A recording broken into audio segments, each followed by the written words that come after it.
अस्सलाम वालेकुम everyone, this is D4 8th edition, chapter number 3, exercise 3A।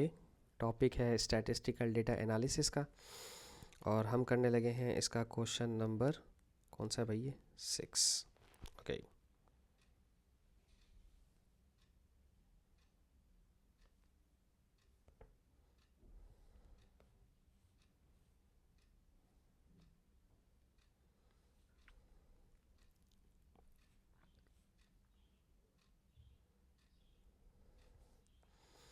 देखें, कहते हैं the time taken for 40 students to solve an online puzzle was recorded. The cumulative frequency curve below shows the time taken x minutes and the number of students who required less than x minutes to solve the puzzle. Cumulative frequency curve दिया हुआ है for the time taken by the students to solve the puzzle. Cumulative frequency दिया हुआ है, time दिया हुआ है. अब आगे कहते हैं use the curve to estimate the number of students who took at least 4 minutes to solve the puzzle. अब देखें, जब ये at least का वर्ड होता है तो इसका मतलब ये है कि हमें more than और 4 चाहिए होता है. ठीक है, तो टाइम हमारे पास दिया हुआ है 4 और 4 मोर देन, यहाँ ये रहा मेरा 4, तो यहाँ पर आ रहे हैं स्टूडेंट्स 10, तो हमें 10 या इससे ज़्यादा के चाहिए. कहाँ तक चाहिए? 40 तक के. तो 40 और 10 के दरमियान जो डिफरेंस आ रहा है वो हमारा आंसर होगा, वो है 30. हम 40 में से 10 को माइनस कर देंगे क्योंकि हमें ज़्यादा चाहिए. एटलीस्ट का मतलब होता है ज़्यादा से ज़्यादा. आगे कहते हैं the percentage of the students who took less than 6 minutes to solve the puzzle. 6 minute से कम के जो स्टूडेंट्स हैं, 6 का जो हम फिगर है वो ये रहा हमारे पास. इसको यहाँ कर्व को लेकर आए, जैसे ही इससे टच होगा, थोड़ा सा पीछे को टच हो रहा है, हम फिर भी एग्जैक्ट नंबर ले लेते हैं. चलें, 25 और 30 के बीच में अगर मैं देखना चाहूँ तो मैं इसको, अच्छा ये थोड़ा सा ना इसको ऊपर कर दें, ज़रा इसको हटाएं ज़रा. मुझे ऐसा लग रहा है कि इसको थोड़ा सा हमें ऊपर करना चाहिए. यहाँ एग्जैक्टली यहाँ टच होना चाहिए, बिल्कुल सेंटर पे. ये वाला नंबर लेंगे हम. ठीक है, इसको बिल्कुल सेंटर में नहीं रखा है. 25, 26, 27, 28, ये 28 आ रहा है. और हमें चाहिए क्या था? उन्होंने कहा था the percentage who took less than 6 minutes to solve the puzzle. Percentage पूछी है, तो हमारे पास कैंडिडेट्स कितने बन रहे थे भाई? 28 कैंडिडेट्स बन रहे थे. आउट ऑफ टोटल कितने? टेबल में कर्व में जाके चेक करें, यहाँ पर 40 नज़र आ रहा है, तो 40 ज़्यादा से मैक्सिमम जो नंबर है स्टूडेंट्स का वो 40 है. 100 से मल्टीप्लाई करवाना है, 0 0 से कैंसिल, 4 1 4 4 7 28, 7 10 70, तो 70% आंसर है. ठीक है, तो आगे कहते हैं नंबर सी में, कहते हैं the value of Q given that 1/4 of the students took less than q minutes to solve the puzzle. Minutes मतलब हमें ये वाले चाहिए. तो सबसे पहले काम करते हैं, 1/4 ऑफ टोटल स्टूडेंट्स कितने? 40 स्टूडेंट्स, ये निकाल लेते हैं. 4 10 40, ये 40 स्टूडेंट्स आ रहे हैं, 10 स्टूडेंट्स आ रहे हैं. ठीक है, तो the value of Q given that 10 students, इसका आंसर आ रहा है 10 students. 10 students took less than, कम से कम less than 30 minutes to solve the problem. 10 students का है हमारे, ये रहे 10, तो ये तो 4 ही आंसर आ रहे हैं ना हमारे पास. ये तो ऑलरेडी सॉल्व हुआ है. 10 स्टूडेंट्स ये रहे मेरे, उन्होंने 4 मिनट्स या उससे कम का टाइम लिया, तो ऑलरेडी सॉल्व हुआ है 4 मिनट्स. ख़त्म हो गई बात. क्यू मिनट से हमारे तो 4 मिनट्स बन गए. अब आगे कहते हैं if a student is chosen at random from the 40 students find the relative frequency. Relative frequency मतलब RF चाहिए आपको. RF का फार्मूला होता है frequency upon sum of frequency. Sum of frequency हमारे पास 40 है, तो find the relative frequency that the student took at least 10 minutes. का मतलब क्या हो गया बच्चों? फिर से वही चीज़ आ गई, ग्रेटर देन और इक्वल टू 10 मिनट्स. 10 मिनट्स और उससे ऊपर के जितने स्टूडेंट्स हैं सब ले लीजिएगा. ठीक है, तो पहले आते हैं कर्व के अंदर, 10 मिनट्स देखते हैं. 10 मिनट्स वाला यहाँ है हमारा, ये जाते हैं सीधा, इसको टच हुआ यहाँ से लेके यहाँ तक, ये कितना बन रहा है? 38. तो 40 और 38 के दरमियान तो सिर्फ 2 आ रहा है, क्योंकि हमें ज़्यादा चाहिए ना. तो ये 2 स्टूडेंट्स ऐसे हैं जिन्होंने 10 या उससे ज़्यादा का टाइम लिया. थोड़े से वीक स्टूडेंट होंगे ये. 2 1 2, 2 2 4, 0 का 0, 1/20 इसका आंसर आ गया. ठीक है, अच्छा अब हम देखते हैं क्वेश्चन नंबर इसका जनाब 7. ठीक है, इसको हटा दें यहाँ से.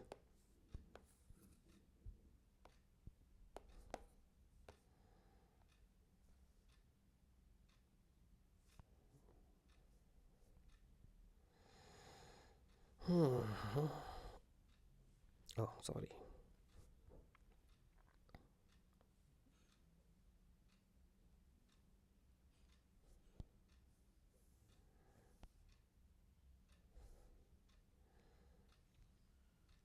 okay. No, that's better. The table below shows the cumulative frequencies of the annual income of 200 households in a certain district. Construct a frequency table of given data. शायद आपको याद होगा कि मैंने आप लोगों से कहा था कि हम आपको क्यूमुलेटिव दे करके हम आपसे फ्रीक्वेंसी का भी तकाजा करेंगे, ठीक है। अब इज इक्वल्स टू 0 से लेकर 20 तक, लेस देन 20, तो हमें जो पहला बनाना है वो बनाना है 0 से लेकर 20। अब हमें कितने चाहिए, 1 2 3 4 5 6 7, 7 कॉलम चाहिए। तो हम एक काम करते हैं, मुझे ये चाहिए होगा 7 दफ़ा,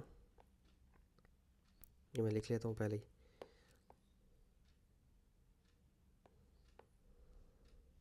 अच्छा, 0 से 20 हो गया, फिर यहाँ पर 20 आएगा, फिर यहाँ पर 40 आएगा, फिर यहाँ पर 60 आएगा, फिर यहाँ पर 80 आएगा, और फिर यहाँ पर 1110 आ रहा है। 0 से 20, 20 से 40, 40 से 60, 60 से 80, 80 से 100 कर देते हैं क्योंकि इसमें सिर्फ 2 ही आ रहे हैं ना। 80 से 1110 ही ले लेते हैं हम, ठीक है। और 1110 से 120, ठीक है। तो अब ये है हमारी क्लास इंटरवल, अब हमें चाहिए फ्रीक्वेंसी, ठीक है। पहली जो फ्रीक्वेंसी है, इन दोनों का जो डिफरेंस है 200 और 180, इन्हें माइनस करो, ये आ रहा है 12, तो यहाँ आ जाएगा 12। अब इन दोनों को माइनस करो, 188 माइनस 122, ये आ रहा है 66। अब इन दोनों को माइनस करो, 122 में से माइनस कर दो 102, ये आ रहा है 20। अब इन दोनों को माइनस कर दो, 102 माइनस 80, ये आ रहा है 22। अब इन दोनों को माइनस कर दें, 80 माइनस 42, तो ये आ रहा है 38। और इन दोनों को माइनस कर दें, 42 माइनस 0, तो ये आ रहा है 42, ठीक है। तो ये आपकी हमने फ्रीक्वेंसी भी कंप्लीट कर दी। अब क्या कहते हैं, on a sheet of graph paper draw a histogram to represent the frequencies. अच्छा देखें, सबसे पहले तो ये चेक कर लें कि क्या हमारी जो वो हैं इक्वल हैं। 20 से 40, 40 से 60, 60 से 80, 80 से 100 होना चाहिए था, जो कि यहाँ पे 110 है, ठीक है। अगर ये 100 होता, अब इसमें 30 का डिफरेंस आ रहा है, तो हमें यहाँ पर फ्रीक्वेंसी डेंसिटी का टेबल बनाना पड़ेगा। और फिर यहाँ पे आगे 10 का डिफरेंस आ रहा है, ठीक है। तो अब हमें चाहिए होगी फ्रीक्वेंसी डेंसिटी, क्योंकि अगर हमारे पास इंटरवल का गैप आ जाए, जब इंटरवल का गैप आ जाता है तो फिर हमें मजबूरन फ्रीक्वेंसी डेंसिटी बनानी पड़ती है, ठीक है। देखिए ना, यहाँ पे 20 का फ़र्क आ रहा है, 20 और अचानक यहाँ पे 30 का फ़र्क आ गया, और यहाँ पर 10 का डिफरेंस आ गया। तो आपकी जो है हिस्टोग्राम, अब आप फ्रीक्वेंसी आपकी चेंज हो जाएगी। अब आप फ्रीक्वेंसी का ग्राफ नहीं बनाओगे हिस्टोग्राम, अब आप फ्रीक्वेंसी डेंसिटी का बनाओगे। हाँ, अगर मैं 80 से 100 लेता और 100 से 120 लेता तो कुछ बात समझ में आती, ठीक है। तो अब हम एक काम करते हैं, पहले फ्रीक्वेंसी डेंसिटी का टेबल बनाते हैं। अब सबको फ्रीक्वेंसी डेंसिटी पता होनी चाहिए पहले कि फ्रीक्वेंसी डेंसिटी निकलती कैसे। फ्रीक्वेंसी डेंसिटी निकलती है फ्रीक्वेंसी अपॉन क्लास विड्थ से। हर फ्रीक्वेंसी को उसकी क्लास विड्थ से डिवाइड करवाना है। फ्रीक्वेंसी है 42 और क्लास विड्थ है इन दोनों का डिफरेंस, 20 माइनस 0 20 ही हो जाएगा, ठीक है। तो ये बन रहा है 42 डिवाइडेड बाई 20, ये आ रहा है 2। फ्रीक्वेंसी डेंसिटी है 2। 38 को 2 से डिवाइड करवा दें, 38 को भी 20 सबको, यानी कि इसका मतलब है सिर्फ आखिरी वाले की चेंज होगी ना। 38 डिवाइड बाई 20, ये आ रहा है 1.9। 22 डिवाइड बाई 20, ये आ रहा है 1.1। 20 डिवाइड बाई 20 आ जाएगा 1, 66 डिवाइड बाई 20, ये आ रहा है 3.3, इसको 1.0 कर दो, इसको भी 2.0 लिख दो ऐसे ही फजूल में। ओ नहीं, ओ नहीं, ओहो, ये 66 तो 30 से डिवाइड होगा ना, 66 डिवाइड बाई 30, क्यों 30 से क्यों डिवाइड होगा जनाब? क्योंकि अगर आप यहाँ देखें इनका डिफरेंस 80 और इनका डिफरेंस देखें तो 30 का डिफरेंस आ रहा है, ठीक है। तो इसको 30 से डिवाइड करवाएंगे, मैं यहाँ पर इसको करवा भी देता हूँ, 66 डिवाइड बाई 110 माइनस 80, ताकि आपको समझ आ जाए। डिवाइड बाई 30 तो ये हो जाएगा 2.2, सिर्फ ये वाली चेंज होगी 2.2, और जो 12 वाली है वो 10 से डिवाइड होगी। 10 से क्यों डिवाइड होगी? क्योंकि 120 माइनस 110, ये 10 आ गया, सिर्फ 1.2, तो इसकी आ गई 1.2। सही है। अब इंटरवल्स हमारी जहाँ से शुरू हो रही है वहीं से ख़त्म हो रही है, 20 20 40 40 60 60 80 80 110 110, ठीक है। तो मुझे चाहिए एक अदद ग्राफ, तो ग्राफ मेरा यहाँ पर नज़र आ रहा है मुझे, ये मैंने पहले ऑलरेडी ले लिया था, ठीक है। तो हम बनाते हैं इसको, कोशिश करते हैं। अच्छा जी, यहाँ पर आएंगे वाई एक्सिस पर हमारी फ्रीक्वेंसी डेंसिटीज़, और यहाँ पर आएंगे हमारी क्लास इंटरवल्स। जो क्लास इंटरवल्स इन्होंने क्या बोली हैं, इन्होंने एनुअल इनकम बोली है विच इज़ इन थाउजेंड्स। तो हम यहाँ लिखेंगे annual income, this is my x, यहाँ मैं लिखूँगा एनुअल इनकम,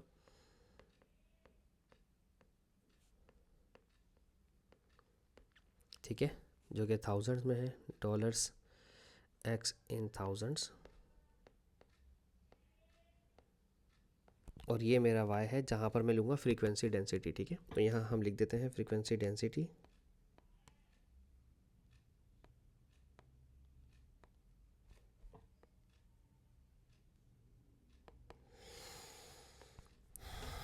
शुरुआत कहाँ से हो रही है हमारे पास, 0 से 20 तक की, ठीक है। तो हम यहाँ पे इस तरह से लिखते हैं, ये 0 है मेरा, और मुझे जाना कहाँ तक है, 120 तक जाना, तो 20 40 60 80 100 और 120, ठीक है। दो दो बॉक्स छोड़ कर लिए मैंने, और फ्रीक्वेंसी डेंसिटी का सबसे हाईएस्ट क्या है, 2.2, तो ठीक है, हम इसको करते हैं इस तरह से, 1 2 3 4 1, 1 2 3 4 2, ठीक है। अगर आप स्केल लिखना चाहें तो स्केल लिख सकते हैं आप यहाँ पर कि 1 box is equals to 10 units, ये एक्स एक्सिस का है, और 4 boxes is equals to 1 unit on Y axis, ठीक है। तो अब हम जाते हैं अपने सवाल की तरफ दोबारा, थोड़ा सा मैं उसको यहाँ से इसको डेंसिटीज़ को ज़रा कॉपी कर लेता हूँ ताकि मुझे बार बार ना आना पड़े ऊपर, ठीक है।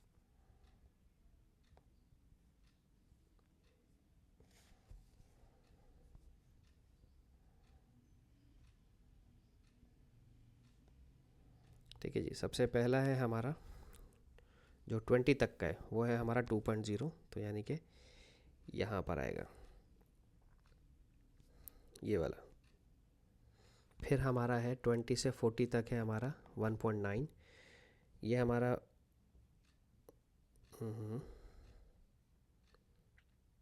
मैं 5 बॉक्सेस कर लूँ ना इसको, ताकि मुझे और आसानी हो जाए, सही है।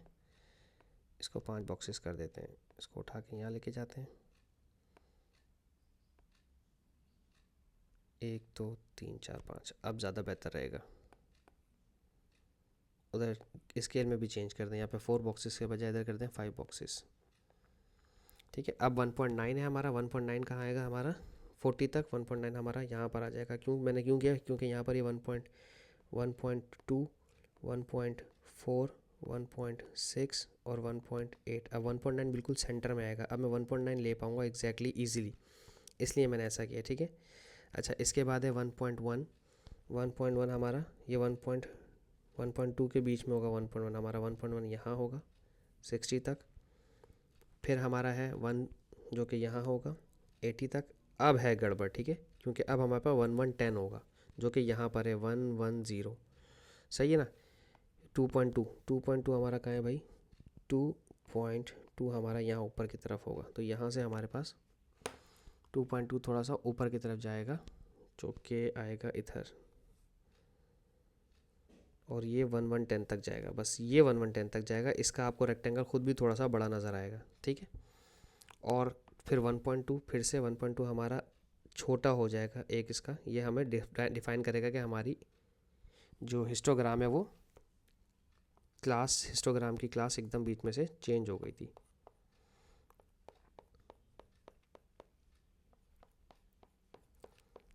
कुछ बच्चे कहते हैं शेड करना ज़रूरी है, मैं कहता हूँ कर दें तो ज़्यादा बेहतर है, प्रोमिनेंट हो जाता है। ना भी करेंगे तो कोई टेंशन नहीं, ज़रा एक हिस्टोग्राम की एक खूबसूरती सी बन जाती है। मैथ्स में थोड़ा सा ज़रा चीज़ें डिफाइंड हो जाए, रिप्रेजेंटेशन आपकी जो ना, प्रेजेंटेशन आपकी थोड़ी सी मैटर करती है। ठीक है जी, इन्होंने हिस्टोग्राम बनाने को बोला था, हमने हिस्टोग्राम बना दिया। अब आ जाते हैं बाकी चीज़ों की तरफ। अब कह रहे हैं, क्या कह रहे हैं,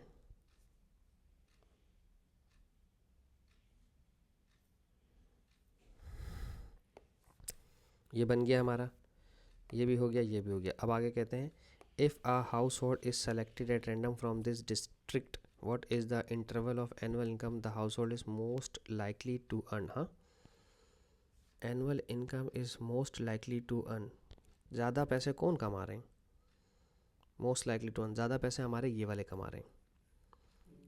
88 से 80 से 110 तक के 60 कैंडिडेट्स यहाँ पर आ रहे हैं। ठीक है, तो हमें मालूम क्या करना है इसका, कुछ भी नहीं, बस यही बताना है, इंटरवल बतानी है, बस इंटरवल बतानी। तो इसकी इंटरवल हो जाएगी 80 से